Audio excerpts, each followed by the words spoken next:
Why go on a plant walk in person when you can learn in your basement? This is Holly Jones, medical herbalist. And this is Angela Bewick, holistic nutritionist and jack of all trades. Jill of all trades? Yes. Something like that. Yeah. Anyways, we're happy to share with you the benefits of a plant walk in person with real humans rather than sitting on your computer in a basement learning about plants. Yes. Because although you can do that, and I did that in school, you learn so much from people and people's stories and from the plants directly. I think that plants are one of our greatest teachers, and the reason I came to study herbal medicine in the first place is because being around them in person taught me so much. It's really how you develop a relationship with something. Think about how you develop a relationship with a person. If you're just talking to them on the phone or FaceTime, or it's a completely different experience than actually being with them one-on-one. And this is what we really want to emphasize on our plant walks that we do at the Light Cellar.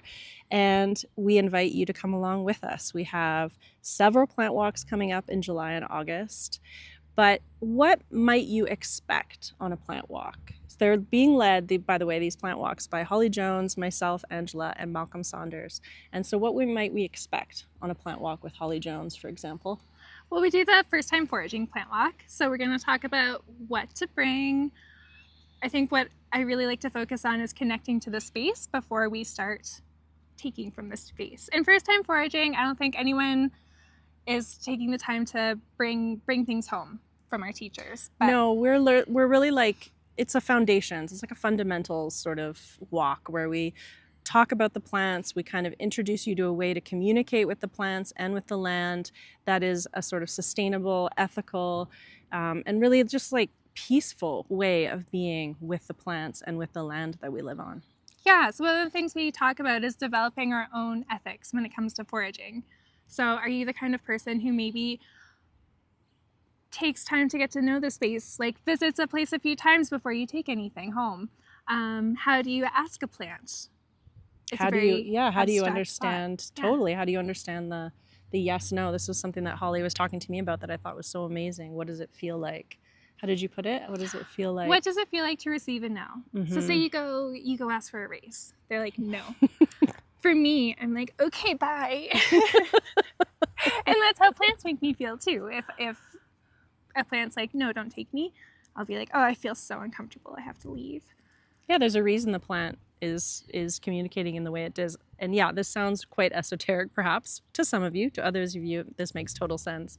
But this is a sort of invitation that we offer. And that's not all it's about. It is also a lot of just like practical, how to look around, how to recognize what plants grow near what plants. What are the characteristics of certain families of plants? Mm-hmm. And how might we be able to understand if that plant is safe or not safe for us to consume? I mean, I'm still learning so much. Holly and Malcolm are, I feel like, leagues ahead of me, but I still feel like I can still go out and go, oh, I know that plant, or I dream about certain plants, or there's like certain connections that come about that let me know that I might need that plant in this time. And Holly's holding a plant right here, which we just saw where we are. She did ask this plant before she harvested it, by the way. This is red clover, which is a beautiful plant, and it's one of the ones that grows everywhere. It's originally European, I think. I think it is too, yeah. But it's one of those herbs where it's everywhere because it helps so many people with so many different things. So first of all, it is a lymphatic herb, so it helps our lymph move, and that in turn helps with our skin. So if you're someone who gets eczema, psoriasis in different parts of your body, if it kind of like moves around, it means your lymph is sort of like depositing blood there it's one of our elimination pathways, our skin. Mm-hmm. So red clover helps a lot with eczema. It also helps with, particularly when you're approaching the menopause transition, it has isoflavones, which are a phytoestrogen.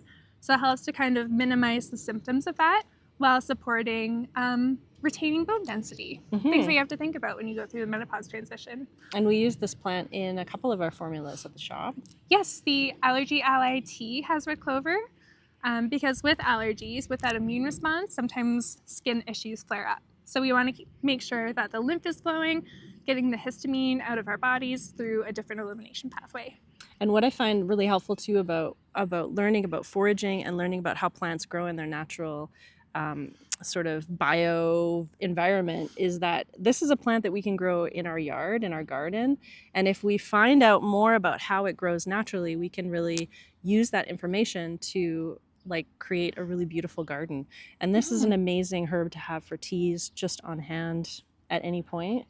So I think that's also something that you can expect to learn from a plant walk. Yeah, reading the landscape and applying that to your own life. Mm-hmm.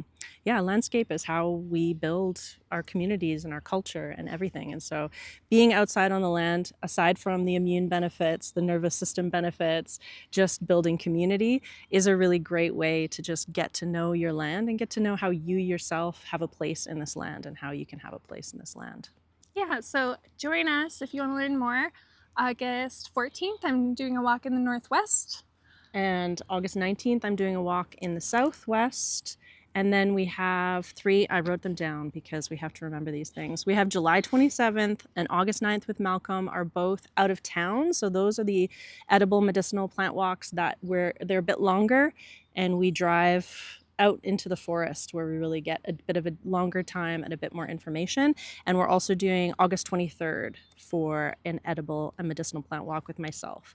So sign up, go to thelightseller.ca, classes, live events, and all of our classes are that we have tons of amazing classes this summer. And then yeah, just sign up, come stay join tuned us. for all the fall activities too. Absolutely. Thanks for listening Bye. and watching and getting out of your basement.